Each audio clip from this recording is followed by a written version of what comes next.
Welcome to Football with Cheese. Happy Friday, everyone. Today we're going to do my tight end rankings. Then I think I'm going to go ahead and do safety because that's done. That's a short list.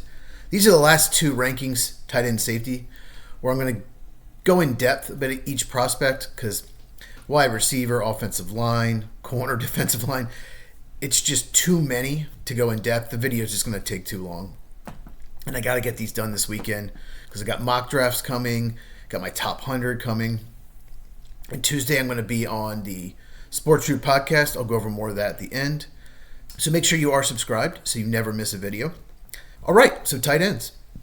It's a strong tight end class, not super deep, but you're going to get 4 or 5 guys that have Pro Bowl potential. Most drafts you're not going to find that. It's not as good as 2023. You're not going to get a Tucker Kraft in the 3rd round. That draft was so deep at tight end. But most drafts, there might be 2 or 3 tight ends that can start. That's it. This draft, you're going to get 4 or 5 for sure, and maybe 7 or 8. So let's get started. Number 1, I have Tyler Warren from Penn State. Shouldn't surprise anyone. Some people have Colston Loveland. It's just your preference. They're both very good prospects in this draft, but should be in everyone's top 15. Warren, he has your size and athleticism for the position. He's your classic inline tight end with his hand in the dirt. He's got the size to be a good blocker, and he is at times. But one thing I watched about him is he whiffs sometimes, just completely whiffs. So he's got to work on his technique. He needs to be a little better about that. He's a gadget tight end. And what I mean by that is he takes to rep snaps. He can run the ball. I think even threw the ball some. So you can use him in different ways. I love him out of the Wildcat, or you could use him in the tush push. There's a lot you can do with him. He is super competitive, super high character. That's the main reason that I put him number 1, just because of his character. Not that Loveland doesn't have it, but Tyler Warren's just one of those guys that everyone wants on their team. He is slow out of his breaks. That's the biggest weakness. He doesn't have a quick release, but he is really athletic. He should be a Pro Bowl tight end and just all-around guy you want on your team. Loveland is number 2. There's a big drop-off after these top 2. So Loveland's a very different player. He is the fluid athlete. He can run good routes. When you watch him on film, he doesn't seem like he has the strength to be inline tight end, so he's going to have to line out wide or in the slot. But that's okay. There are teams that really could use that. You know how the Broncos used Shannon Sharp. And I like this comp. Greg Olsen, the way the Panthers and Bears used him. I think that's a really good comparison. But linebackers will not be able to cover Colston Loveland. He's athletic. He runs the full route tree. You have to cover him with a defensive back. He will destroy linebackers. If I'm a QB and see him one-on-one against a linebacker, that's going to be my first read.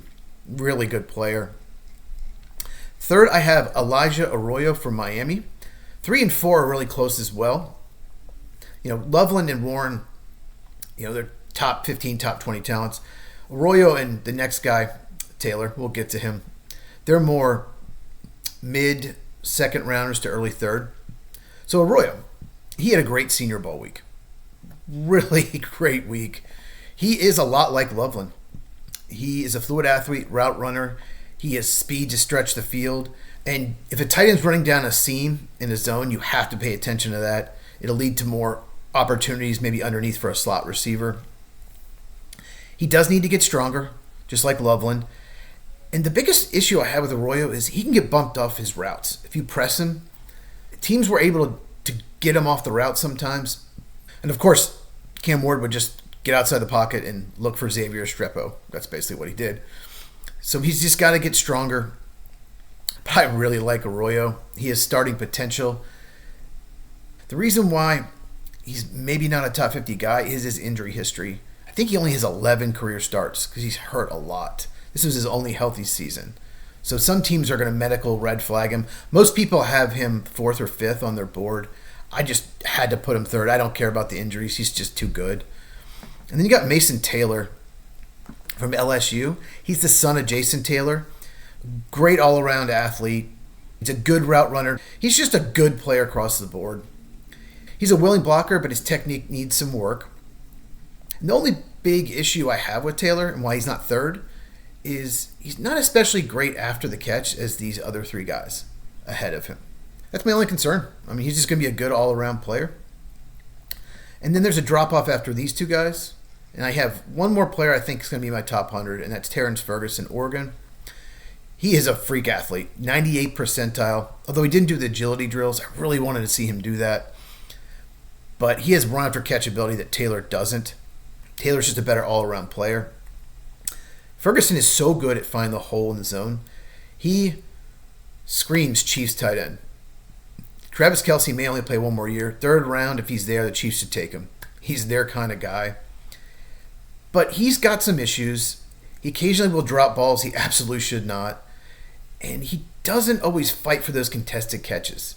And he's not much of a blocker, but neither is Travis Kelce. I don't think the Chiefs care. He's definitely one of the worst blockers in this class, but blocking is about effort and technique, and you can always improve as a blocker. Now, there is a drop-off after these five. The number 6 is not going to be my top 100, but we have some other guys we want to talk about. Gunnar Helm, another good player. He's pretty good all around. He's also good at finding the hole in the zone. He doesn't hardly ever drop any passes. He's a willing blocker. Doesn't run the full route tree. And the biggest issue I have with him is his workout wasn't very good. He looks more athletic on the field. You're going to keep hearing me say that throughout these rankings. But he didn't test well. So I had to bump him down. When someone doesn't test well, they have bust potential because their athleticism might not translate to the NFL. So I had to knock him down out of the top 100. Oronde Gadsden. His dad was a receiver for the Dolphins. I remember that. It makes me feel old. He was a former receiver just like his dad. He plays it like a receiving tight end, like Colston Loveland. He's not an inline tight end at all. He's a good route runner. He's got long arms. He's got length that you want. Catches the ball away from his body. He also eats up zone coverage, but he does struggle when he's pressed. One thing I noticed about Gadsden, he doesn't break a lot of tackles. He prefers to make someone miss. So that's a little bit of a concern. And he's a below-average blocker. I saw someone say that he was just a terrible blocker. I'm not going to say who. One of the big people. You've heard the name. He's not terrible. He's better blocking in space than at the line of scrimmage. But I don't think he's a terrible blocker. He's just not very good at it because he's undersized. But I think he can get better. Like I said, blocking is about effort and technique. Next up, we have Jackson Hawes from Georgia Tech. A little aggressive with him than most people. But he's the best blocking tight end in this class, hands down. He's a willing blocker. He already has good technique. He already has the strength. He's an okay athlete, not a great athlete. He actually tested better than I thought. His jumps were very good, but he's not much of a receiving threat. He's a blocking tight end all the way. He started off at Yale, I believe. I didn't watch any Yale film, just at Georgia Tech, but they didn't use him as a receiver hardly at all. But he has a role because he's such a good blocker. He could play in the league 8 to 10 years. And if you really value blocking, if you're a team like, say, the Packers or Ravens that are going to run the ball a lot, then you could use a 4th or 5th round pick on him. If you're more of a passing team, you'll probably see more as a 6th or 7th round pick. I moved him up just because I think he can play in the league for 10 years. Number 9, we have Mitchell Evans. He's a classic inline tight end like Warren. He's huge. He's 6'5", 260. He's a good blocker. He's a decent receiver. He's the best probably in this class at tracking the ball in the air, making adjustments. But he's not real explosive. He's not a great route runner.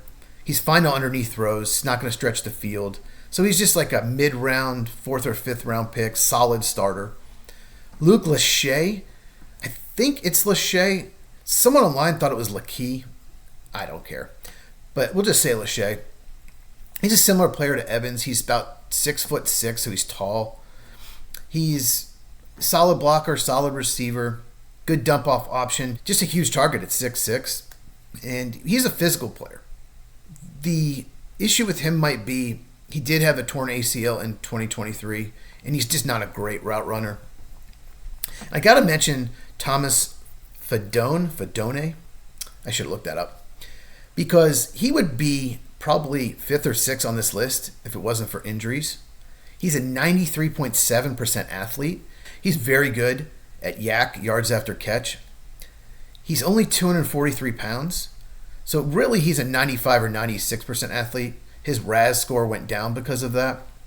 Every drill was good. Just an all-around great athlete. He was in the 80th percentile in both jumps, the shuttle, and the three-cone.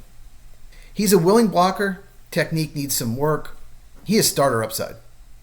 And the issue with him is 2 ACL surgeries. Some teams are probably going to take him off the board because of that. But if your doctor signs off on him, 5th, 6th round, he's there, you might get an above-average starter. So I love watching him play. There are 2 others I haven't mentioned, and it's because I see them more as fullbacks. They just don't have the size. Let's start with Gavin Bartholomew. He's a decent athlete, but he's got really short arms. He can play inline tight end, maybe your backup inline tight end, but I think he's better at fullback. And then Harold Fanning Jr., he's just too small to play tight end. I don't like him out wide. I don't like him in line. He's about 6'3", 240 at the combine. I think he played about 230 and bulked up to try to show he is a tight end, and that really hurt his workout. It was not good. I thought he'd run faster than 4.7. I thought he was like a 4.59 guy, 4.62. So it's disappointing, but talk about production. He broke every tight end record last year for Bowling Green. He has small hands, but rarely drops the ball.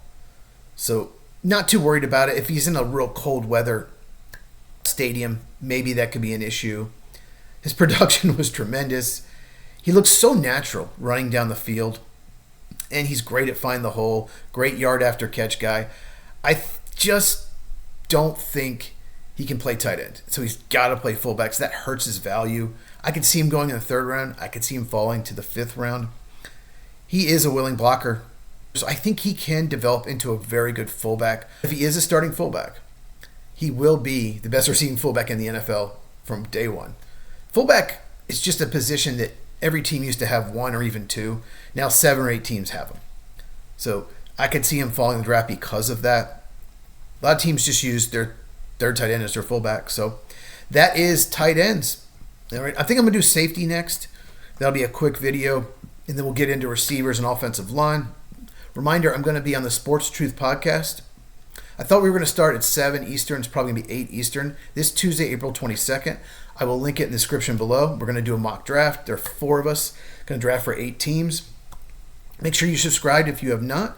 Hit the notification bell. Like this video. Likes help the channel so much. Share this with anyone who loves football so we can grow the channel. Check these out if you have not. Comment down below. Who's your favorite tight end? Do you like Warren or Colston Loveland better? And I'll see you in the next video.